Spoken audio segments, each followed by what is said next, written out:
the buttonhole goes on the placket. Here's the placket side of the cuff. The button goes on the small little side, right? So find the center. This is the same proportion as this, okay? So if the cuff is 2 inches, and the midpoint, and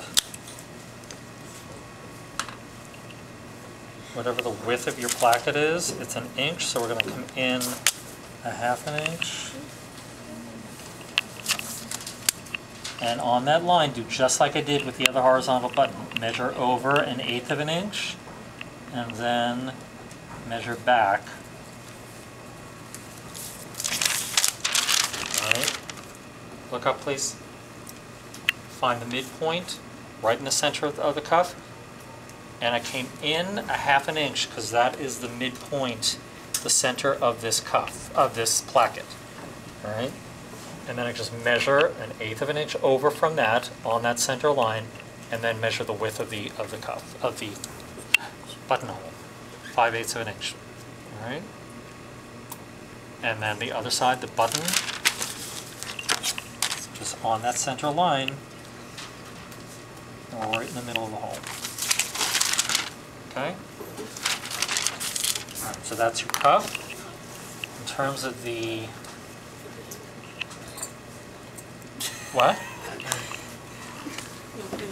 The application of the cuff is exactly the same as the application of the collar, where you're taking your fused side of the cuff and you're lining it up with the edge. And remember, I talked about the cuff being 9.5 inches and the sleeve being 10.5 inches, so there's a difference of 1 inch that you have to pleat.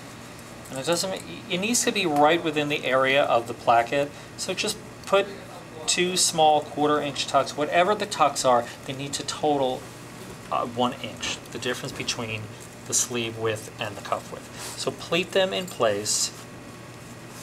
So then should I move my tucks over, because I thought we had to put them in the center? No, they should be right next to the placket.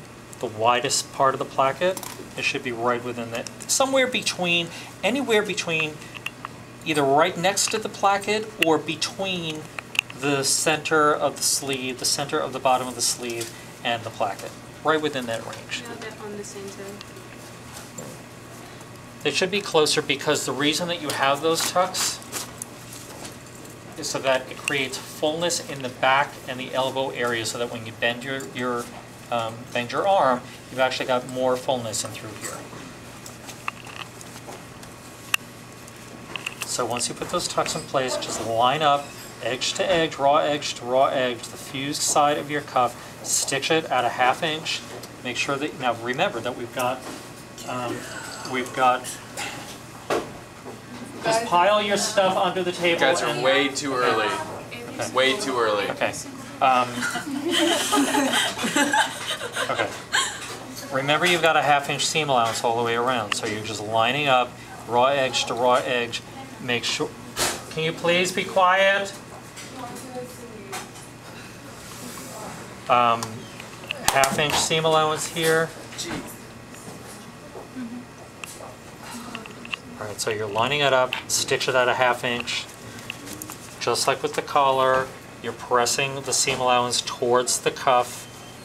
You're folding back a 1/2 inch, folding back your 1/2 inch seam allowance on the raw edge. And that 1/2 inch seam allowance you've got on the side, you just stitch it, clip it, turn it, so it's clean finished, and then you turn back, just like we did with the collar, turn back that raw edge,